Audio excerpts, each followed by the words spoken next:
Hello বন্ধুরা, good morning, welcome back to my channel. কেমন আছো তোমরা সবাই? আশা করছি সবাই খুব ভালো আছে, সুস্থ আছো। আমিও খুব ভালো আছি তোমাদের ভালোবাসা আর ভগবানের আশীর্বাদে।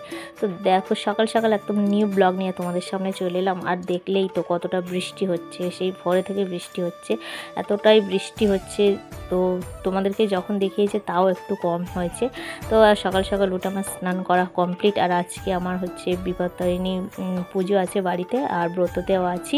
তো চলো তোমরা কন্টিনিউ ভিডিওটি দেখতে থাকো। পুজো ব্লগ তো শেয়ার করবো আজকেই। বিপত্তারিণী মায়ের একটা ব্রত চলে গেছে মঙ্গলবার, আজকে লাস্ট ব্রত, সেটাই আমরা আজকে করব আমাদের বাড়িতে, বিপত্তারিণী মায়ের পুজো। তো আমি রেডি হয়ে গেছি। আমার দেখো শাড়ি টাড়ি পরে স্নান টান কমপ্লিট করে আমি একদম রেডি। এবারে যাব পুজোর জোগাড় করতে কিছু। চলো, পুজোর জন্য সমস্ত কিছু অনেক 7 রকম ভাজাভুজি লাগে, সবজি ভাজা লাগে। তো একদিকে মা করছে আর এদিকে আমিও করছি। বসে গেছি আমি আর মা সবজি ভাজা করতে। সবজি হবে, তারপর লুচি হবে, নারকেল নাড়ু হবে। তো তোমরা কন্টিনিউ ব্লগটি দেখতে থাকো। আর আমি অনেক দিন পর ব্লগ দিচ্ছি। আমাকে অনেকেই বলেছে, দিদি কেন তুমি ব্লগ দিচ্ছ না, মামুনিদি কেন তুমি ব্লগ দিচ্ছ না। তো আমি একটা প্রবলেমের মধ্যে আছি, এখনও আছি। প্রবলেমটা আমার এখনও সলভ হয়নি, সেই কারণে তোমাদেরকে আমি ভিডিও দিতে পারছি না। কোনো রকম যা হোক করে শর্টস ভিডিও আপলোড করছি, কোনো দিন দুটো, কোনো দিন একটা, কোনো দিন হয়তো দিচ্ছি না। তো আশা করছি প্রতিদিন দেওয়ার। সবজি ভাজাগুলো কমপ্লিট হয়ে গেছে। আর এপাশে আমার সুজি হচ্ছে, সুজি করছি। আর এদিকে আমি নারকেলটা ছাই মেরে নিচ্ছি নারকেল নাড়ু করার জন্য। দেখো, আর এদিকে দেখো সবজি ভাজাগুলো সব কমপ্লিট হয়ে গেছে। আর একটু তরকারি করতে হবে, একটু মুগ ডাল করতে হবে, তো সেটা বাকি আছে। তো এই দেখো এখানে সবজিগুলো সব আমার ভাজা কমপ্লিট হয়ে গেছে। দেখতেই পাচ্ছ তোমরা কেমন হয়েছে, অবশ্যই তোমরা জানিও কমেন্টে। মা আমি মিলে ঝটপট করে এগুলো করে নিচ্ছি তাড়াহুড়ো করে। দেখো নারকেল নাড়ুটাও করা হয়ে গেছে, এদিকে লুচিও হয়ে গেছে, সুজিও হয়ে গেছে। এবারে রেডি করে নিয়ে যাবে দিদিভাই। তো মন্দিরের দিকে সমস্ত কাজ গুছিয়ে দিচ্ছে ঠাকুরমশাইয়ের কাছে। সেই জন্য দিদিভাই এইখানে নেই, রান্নার কাজটায়, মন্দিরের কাজটা দিদিভাই আছে ঠাকুরমশাইয়ের কাছে। চলো এগুলো এখন ঠাকুর সব কিছু কমপ্লিট হয়ে গেছে। এবারে মন্দিরের দিকে যাওয়া যাক, পুজোয় বসতে হবে। চলো।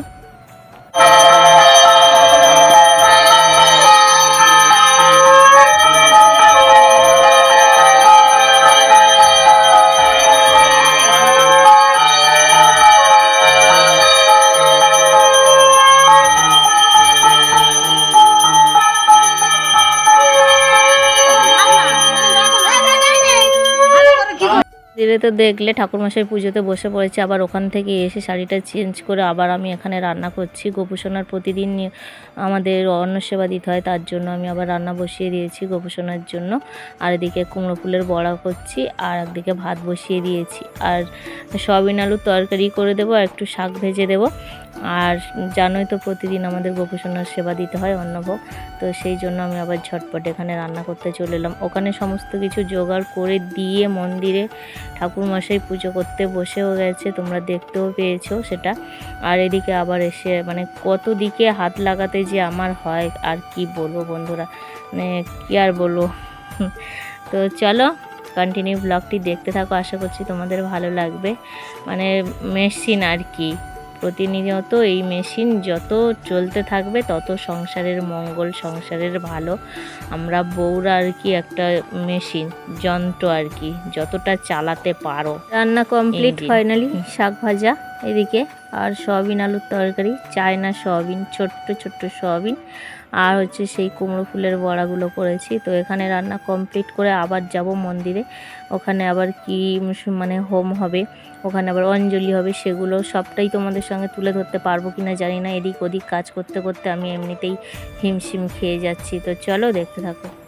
পুজো কমপ্লিট, অঞ্জলি দেওয়া কমপ্লিট, এখন হচ্ছে হোম। তো তোমরা একটু হোম দর্শন করে নাও। হোম হচ্ছে, ঠাকুরমশাই হোম করতে বসে পড়েছে। তো চলো দেখতে থাকো।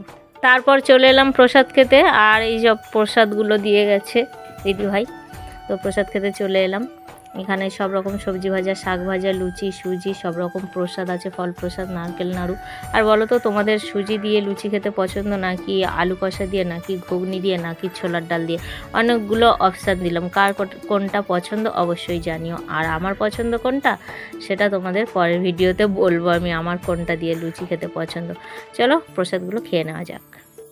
চলো তোমাদেরকে একটা গাছ দেখাতে নিয়ে যাই। এই দেখো, এটা কি গাছ বলো তো? তোমরা অবশ্যই কমেন্ট করে জানিও, জানা থাকলে কমেন্ট করো। আর এই দেখো, এই গাছে কিন্তু একটা ছোট্ট ফল ধরেছে। কি গাছের এটা, কি ফল হতে পারে? অবশ্যই তোমাদের জানা থাকলে কমেন্ট করো। আমি কিন্তু জানিও না আর চিনিও না গাছটার নাম, ফলটার নাম। অবশ্যই তোমরা কমেন্ট করে জানিও যদি জানা থাকে। আজকের ভিডিওটি এই পর্যন্ত। যদি ভালো লাগে তোমাদের তাহলে লাইক কমেন্ট শেয়ার করো। আর নতুন বন্ধু যদি আজকে আমার ভিডিওটি দেখে থাকো তাহলে তুমি আমার ছোট্ট পরিবারে চলে এসো। চলো দেখা হচ্ছে নেক্সট ব্লগে। ততক্ষণ সুস্থ থাকো, ভালো থাকো, টাটা।